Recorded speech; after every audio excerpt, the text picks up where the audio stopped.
Agora vamos falar sobre um assunto muito importante, porque nessa época que se fala tanto de Copa do Mundo, esses eventos esportivos sediados no Brasil, e por esses eventos nós vamos falar sobre a implantação do 4G no Brasil, e a gente sabe que essa proximidade desses eventos, né, teve a necessidade de implantar a linha 3G. E cidades como Recife, Salvador, Brasília, Belo Horizonte e Rio de Janeiro, que são cidades sedes desses eventos, a rede já está disponível. Mas quais as vantagens que essa rede realmente vai trazer para os brasileiros? Vamos conversar sobre isso com o especialista José Lúcio, que já está aqui no nosso sofá. Seja muito bem-vindo, José Lúcio.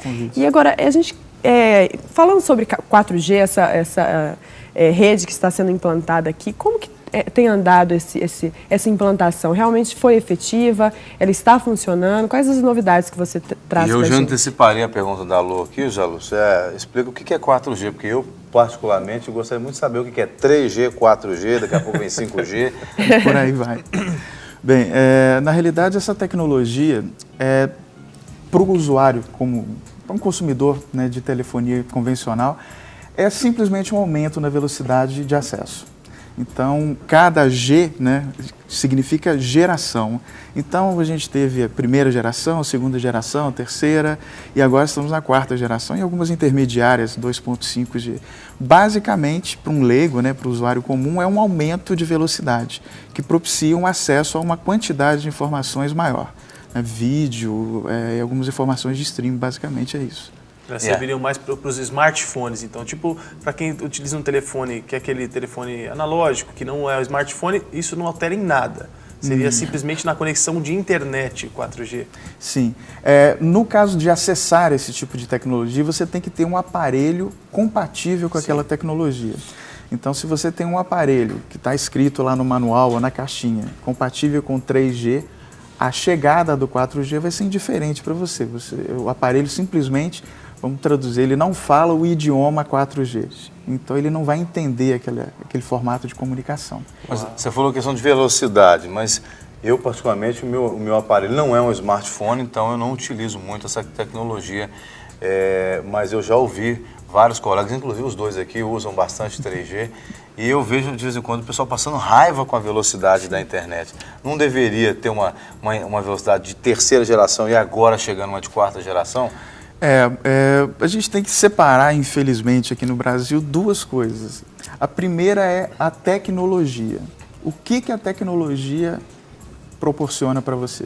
Se você vê um veículo, o velocímetro dele vai a 240 km por hora.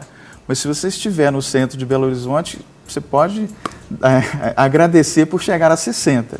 Né? Então, o que acontece é que a tecnologia 3G já te dá uma velocidade muito alta, relativamente falando, para o consumidor geral, de 7 mega, né? 7 GB, perdão. Nesse caso, a tecnologia 4G vai a 100 de transmissão. Então, nesse caso, é muito mais rápido. Mas qual é a qualidade efetiva desse serviço? E aí é que a gente bate. Qual que é o real, né? Porque o exato. ideal é o 7 do 3G e o 100 do 4G. Mas o real? O real, você, por contrato, né, no Brasil, você tem 10% do comprometimento da operadora em te entregar essa qualidade de serviço. Então, se você, por contrato, você tem um link de uma velocidade de 10, ela pode te dar até 10% daquilo. É uma coisa meio engraçada, porque a gente estava conversando agora há pouco, e é como se como as pessoas separam o mundo da tecnologia do mundo real. Você já se imaginou chegar a um restaurante, sei lá, um supermercado e comprar um saco de 5 quilos de arroz e vier furado e falar, não, só veio 500 gramas. Não, é isso que eu ia te perguntar. Isso daria um bom assunto até. Eu tenho que te garantir 10%. Isso daria um bom assunto para o direito do consumidor, exatamente porque você está contratando, isso acontece muito também com TV a cabo, você está contratando internet 10 mega. E na realidade você está tendo, se você tem de conexão, o máximo 1 mega. E isso seria uma propaganda enganosa, teoricamente. É uma puxada de tapete, né, para o consumidor. Então, hoje, né, os problemas, vamos falar não do bonito da tecnologia, não da velocidade linda funcionando no Japão, nada disso. Vamos falar do que acontece no Brasil. Hoje, basicamente, você mal consegue falar, que é a prioridade das operadoras. Você tocou no ponto principal. Quanto mais acessar a internet, né? Quanto mais acessar a internet. As pessoas têm em casa, de um modo geral, 1 mega, 2 megas de velocidade. E já basta para uma família, para um acesso pessoal. Primeiro, nós temos cidades onde grandes empresas de 600, 1.000, 2.000 funcionários, por estar no interior, ela mal tem acesso a esse link, a essa velocidade 1 mega. Meu Deus. Então, o que para muitas pessoas, uma velocidade em Belo Horizonte, São Paulo, nas grandes cidades, uma velocidade razoável e que às vezes até dá raiva, né? Porque dependendo do tipo de recurso que você quer acessar, você tem, por outro lado, situações onde empresas inteiras, negócios, estão debaixo de uma rede, de uma estrutura precária no que diz respeito ao acesso a dados. E quando você traz isso para uma situação onde não há efetivamente um comprometimento com a qualidade do serviço, falta voz, gente. Você está falando com uma pessoa, o telefone cai. Como é que a gente está indo para uma tecnologia 3G que tecnicamente dá 7, mas que na 7 mega, mas que na prática a gente consegue 300, 200? Então, só para a gente entender, por que então a gente vai estar passando para o 4G, se nem o 3G ainda a gente consegue atingir? Boa pergunta, acho que foi a melhor pergunta. Olha, seria só uma exigência FIFA, será? Eu acho que sim, eu acho que sim, porque em termos práticos, o benefício para o cidadão não vai ser tão grande, né? E teria que ser mudada toda a planta de aparelhos, ou seja, todo mundo tem que pegar os seus aparelhinhos 3G, entregar para alguém e comprar os 4G. Isso para a operadora é interessante, porque ela vai estar trocando os aparelhos. E também é interessante porque vai estar trocando os planos. Então a gente pode entender que 4G na realidade não é uma tecnologia, apesar de ser uma tecnologia. É um pacote comercial novo. Sim. Entendeu? Onde te dá mais velocidade. Agora a gente está teoricamente. Teoricamente. A gente analisa aqui de todas as manhãs praticamente essas notícias onde fala sobre a telefonia, sobre as operadoras, e o que a gente percebe é que há um déficit enorme de antenas para que transmita esses sinais, pelo menos é o que é falado. Isso é dificuldade na área de você desapropriar lugares para colocar as antenas, enfim, o mundaréu de informações. Qual que é a informação concreta do cenário, pelo menos brasileiro, mas das grandes capitais, porque acho que o brasileiro é muito, muito amplo, mas das grandes capitais, do que tange a telefonia, a antena, a condição de se falar, de se receber dados, visando inclusive a Copa do Mundo, porque a informação tem que ser muito rápida, né? Porque exatamente você está com imprensa trabalhando e acho que essa é a maior preocupação deles, né? Isso daí é uma... Bem, todo mundo tenta se defender, as operadoras, claro, vão se defender. Existe uma limitação e essa limitação tem que ser considerada. Nós não estamos na Suíça, eu não estou falando de dinheiro, eu estou falando de tamanho de território. Se amanhã a gente combinar e falar, vamos mudar todas as antenas da Suíça, cada um pega uma van e cobre em um mês, troca toda a tecnologia, de 4G para o 5G que você comentou. No Brasil, não. Realmente o país é muito grande, é um continente, maior até do que alguns continentes. Então, é difícil você ter uma abrangência dessa. Por outro lado, a gente não pode subestimar a capacidade que uma operadora tem de negociar uma colocação de antena. Como é que você admite um decreto, né, que a 4G, a tecnologia 4G foi implantada por decreto federal. Que eles nem queriam, as operadoras nem queriam. Nem queriam. Por elas nem trariam isso. Bem, se existe um decreto, entre aspas, para colocar o 4G, por que não vai existir um decreto para colocar as antenas? Sim, uma estrutura, né? Exatamente. Aliás, nós falamos se o problema é a antena, o seu planejamento, né? Na realidade, o que eu entendo é que existe um custo-benefício. Não se justifica colocar uma tecnologia 4G para atender a uma fazenda que tenha 3 pessoas acessando. Isso é uma coisa, é uma questão de estudo de custo. Por outro lado, existe uma limitação das operadoras em trabalhar com essa tecnologia a partir do momento em que não é interessante do ponto de vista financeiro, e a gente tem que colocar, uma operadora é uma empresa, ela tem que dar lucro.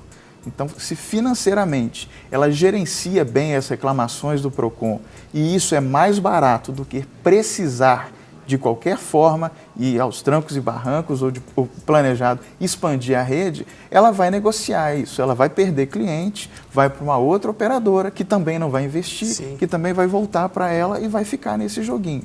Então, o principal fator disso é o custo. Por que nós não temos um serviço de telefonia decente?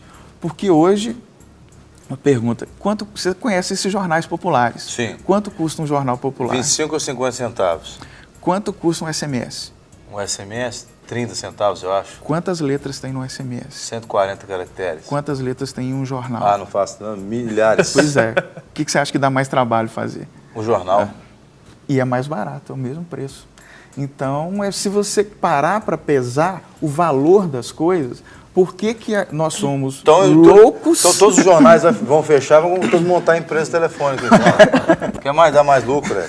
É lógico. É um negócio Ué. estranho, porque no jornal você tem uma série de profissionais trabalhando, fotógrafos, você tem a parte toda de impressão, diagramação, tinta, papel, você tem a distribuição que é complicadíssima para você feito, toda a parte de logística e chega mais barato do que um SMS de 140 centavos. Pois é, mas aí o governo então ele prejudicou demais o pessoal do mercado telefônico, ao invés de ele baixar decretos que obriguem os fornecedores de telefonia, internet, etc., a melhorar o serviço que já tem, eles estão obrigando os caras a ampliar o serviço sem ter condição de ter a base melhor. Porque se você não tem uma boa qualidade no 3G, porque imagina, você está dizendo aqui que o 3G, teoricamente, ele é uma internet, uma velocidade de até 7 gigas. Mas a operadora, ela tem por responsabilidade de te atender com até 10% do serviço em contrato. Quer dizer, é como se eu fosse numa padaria, eu sempre gosto de estar fazendo a padaria, porque é a coisa mais popular. Eu vou na padaria e aí o padeiro está lá fazendo só pão de sal, e o pão de sal dele não é bom. Aí, de repente, chega alguém e obriga o cara a fazer o pão de doce, a torta, não sei o que mais, mas o pão de sal continua ruim, quer dizer, tem que melhorar o pão de sal, para melhorar a qualidade do produto, para depois ele pensar em outros produtos. Mas aí também em contraponto que o Angelo está falando, porque aí não seria também uma responsabilidade das operadoras que não se preparam adequadamente para receber qualquer tipo de tecnologia? Vou citar exemplos. Nós tivemos sanções agora a operadoras que ficaram sem comercializar pelo menos por quase um mês aqui, Sim. em função de uma negligência da empresa no tratar com os funcionários, até mesmo porque virou até brincadeira. O pessoal que tinha dessa operadora, o pessoal falou, você não vai conseguir falar nunca, porque só cai. Então, será que também não há um descaso? Não sei lá se descaso é uma palavra muito forte, mas a questão de sei lá, tratar assim com o cliente de qualquer jeito, só pensar em vender plano, faz e questiona, e faz plano, mas não tem condição de atender aquilo. Não seriam as operadoras? Bem, nesse caso você não tem um contrapeso, digamos assim. O que impede uma pessoa de roubar? Tem a questão moral, tem a questão religiosa, tem uma série de fatores. Existe um peso, ela vai ser julgada, ela vai ser condenada, então ele tem a contrapartida daquilo. No caso de uma operadora, é interessante para ela financeiramente correr o risco de ter esse impedimento. Entendeu? Então, o investimento para manter uma qualidade de serviço é maior do que o custo dessas questões legais. Por outro lado, a justiça, quando tenta fazer alguma coisa, o valor, as multas, os danos morais, ainda corresponde a um valor muito pequeno. É um risco calculado. É um risco muito bem calculado. As empresas, elas não... foi o tempo em que você tinha uma Telemig celular, a gente pode falar que é das antigas, Nossa, e onde o objetivo... Você pegava o celular, ligava de dentro do elevador sem problema algum. Sim. Né? E funcionava perfeitamente. O que aconteceu com isso? O que aconteceu é que existe um processo meio que extrativista dessas empresas. Você tem casos de empresas de muito tempo, com uma abrangência continental, e que o nome da empresa ruiu, né? Você tem empresas que eram tidas como de tecnologia de ponta e sumiram, desapareceram o nome da empresa. Por quê? Porque esse mercado está cada vez mais extrativista. Ou seja, é o que você comentou. Vamos vender plano, só tem 4 operadoras, e é o jogo das cadeiras, é a dança das cadeiras. Né? Vamos torcer para não ser a pior. E a gente tinha ainda até uma operadora aí que era guerrilheira cubana, né, que era a Oi, que combateu todo mundo para que fosse tudo liberado, porque o pessoal vendia celular bloqueado, mas que pelo jeito aí também entrou na mesma parada. A gente estava falando sobre um tema também, eu quero introduzir, sobre a Anatel. A Anatel regulamenta todos os aparelhos celulares e cuida das operadoras aqui, das filhas dela, da operadora, né? E a gente sabe que está tendo uma ideia aí de regulamentar só aparelhos cadastrados na Anatel, abolindo os Xing-Lings, que é a famosa Xing-Ling, que é o aparelho que é feito, vamos dizer assim, não é regulamentado, tem uns que cabe já 3 chips, 4 chips. E como que está isso, José? Bem, do ponto de vista da Anatel, ela vem cometendo alguns equívocos, né, nesse processo. Ela vem liberado licença para igual aconteceu com a TV, e depois ela tomou a banda de TV para colocar o 4G, que do ponto de vista técnico é meio estranho, porque quando sai uma tecnologia todo mundo já sabe o que ela usa, né? Mas no que diz respeito a esses aparelhos, o que a gente vê é um efeito colateral. As operadoras vêm defendendo que o uso desses aparelhos, que supostamente não teriam uma qualidade satisfatória, vem comprometendo a infraestrutura, vamos colocar a rede, né, dela. Então, muitos desses problemas que estão acontecendo se dá em função dos aparelhos, como você falou, Xing-Lings, que são simplesmente aparelhos que não são homologados junto à Anatel. Agora, deixa eu te fazer uma pergunta, não sei se você tem esse conhecimento, vou te fazer uma pergunta e fica tranquilo, porque é uma coisa de perícia. O que seria esses problemas que dariam na rede de telefonia? Talvez a demanda não seria, porque o que eles querem é mais a cada dia mais vender. Mas seria algum problema interno no aparelho que daria algum problema? Seria isso? Vamos colocar que o aparelho ele tem uma coisa que chama protocolo, não vamos falar nisso, que é o seguinte, o aparelho tem que conversar com uma antena para falar, ei, eu estou ativo, deixa eu fazer uma ligação. Sim. Aí a antena fala assim, espera aí que não tem cobertura, está congestionado. Ou sim, pode fazer a ligação. Então tem um bate-papo entre o aparelho e a antena, que a gente não precisa saber. Só que em um determinado... Mas eu gostei da história. Eu também gostei da explicação. Só que o Xing-Ling, às vezes fala chinês e a nossa anteninha está esperando.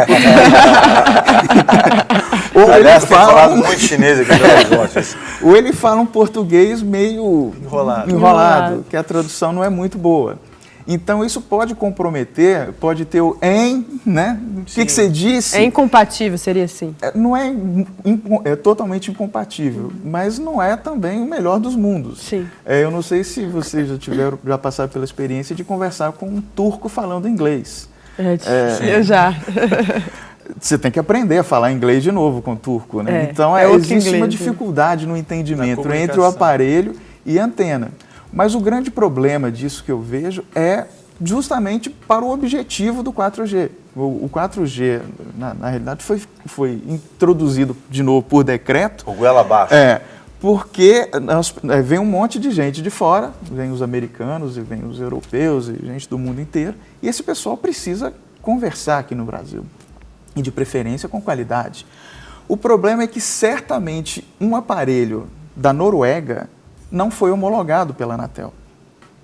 Então, se a Anatel... Teoricamente, ele não falaria não vai falar aqui. Então, se a Anatel adotar um padrão onde só funciona um aparelho, né, que tem homologação feita no Brasil, ninguém de fora vai conseguir falar. Não, pelo que você está falando, então, esse 4G é só para inglês ver, americano ver, chinês ver. Literalmente. Eles só querem colocar a letrinha 4G. O cara entrou aqui, aí aparece no celular dele 4G, mas na verdade não vai funcionar.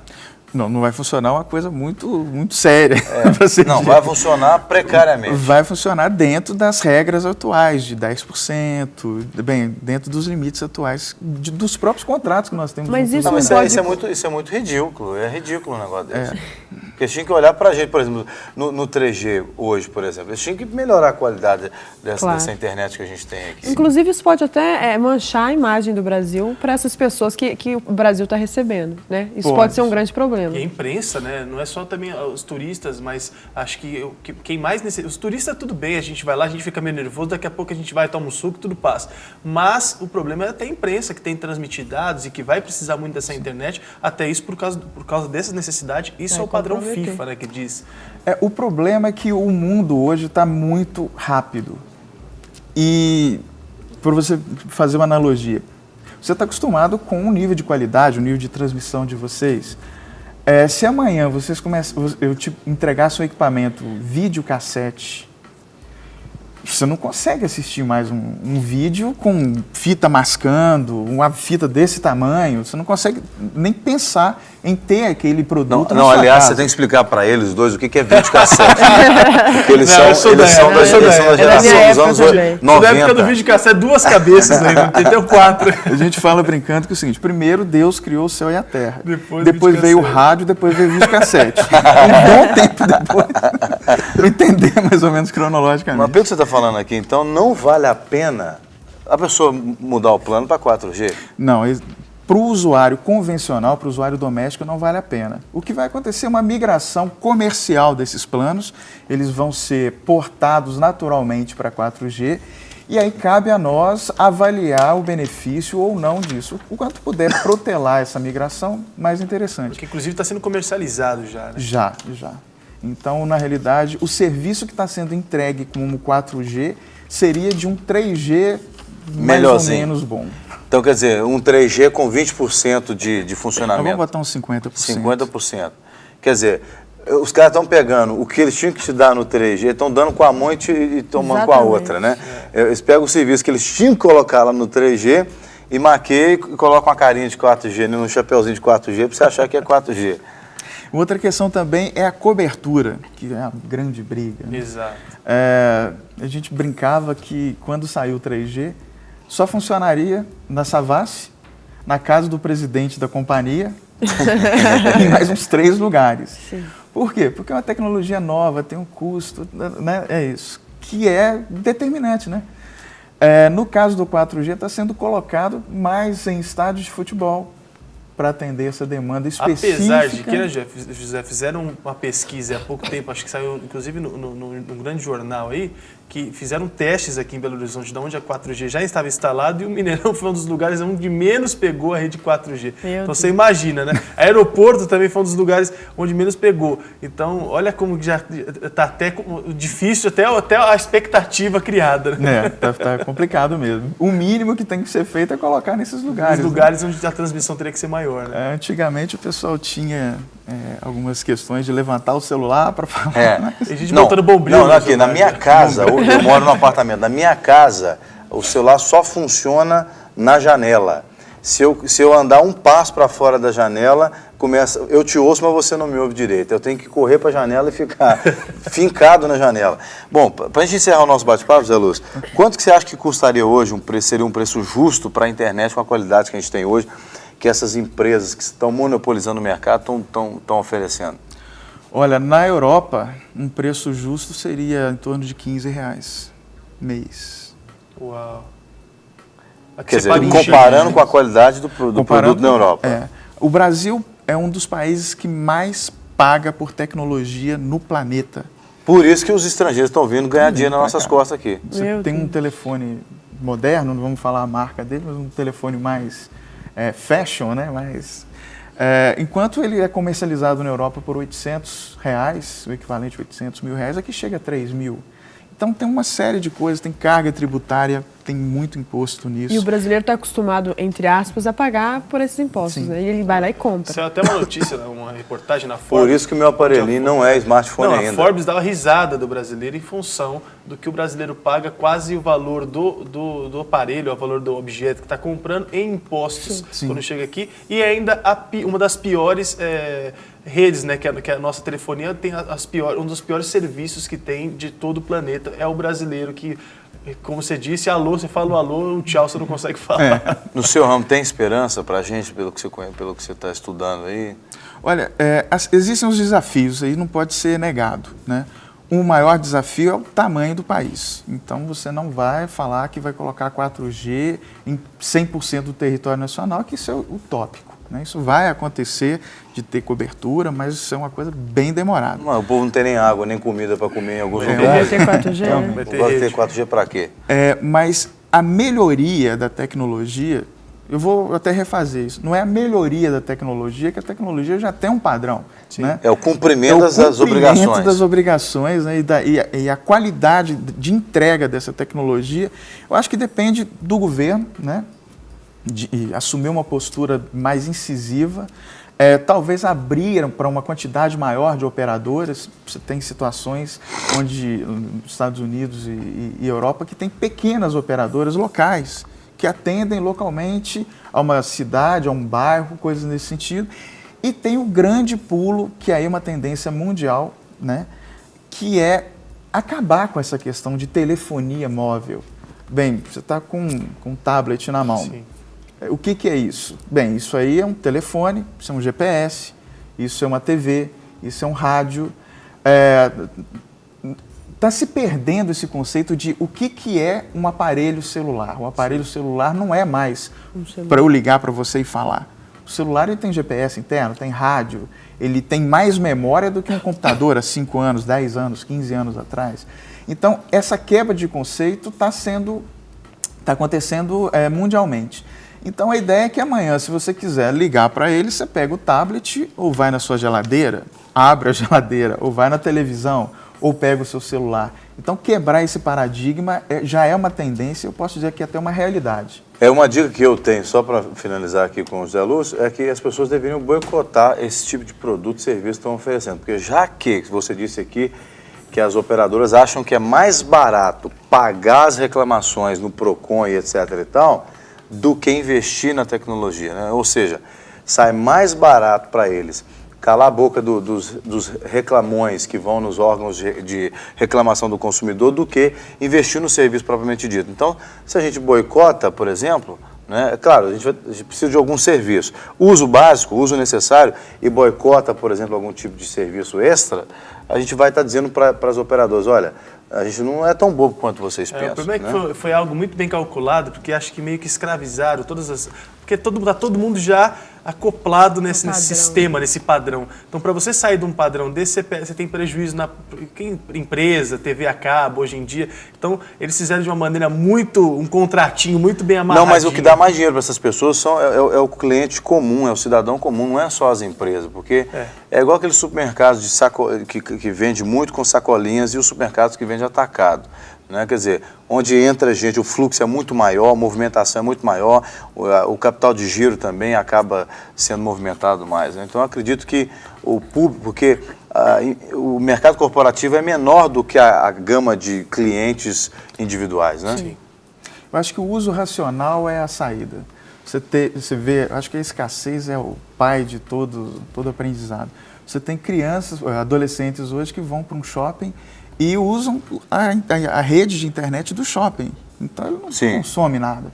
Então, e ele conversa, fala por um programa de comunicação de voz e manda mensagem, tudo gratuito. Então, pense bem, valorize seu dinheiro. Acho que essa é a dica. Muito bem.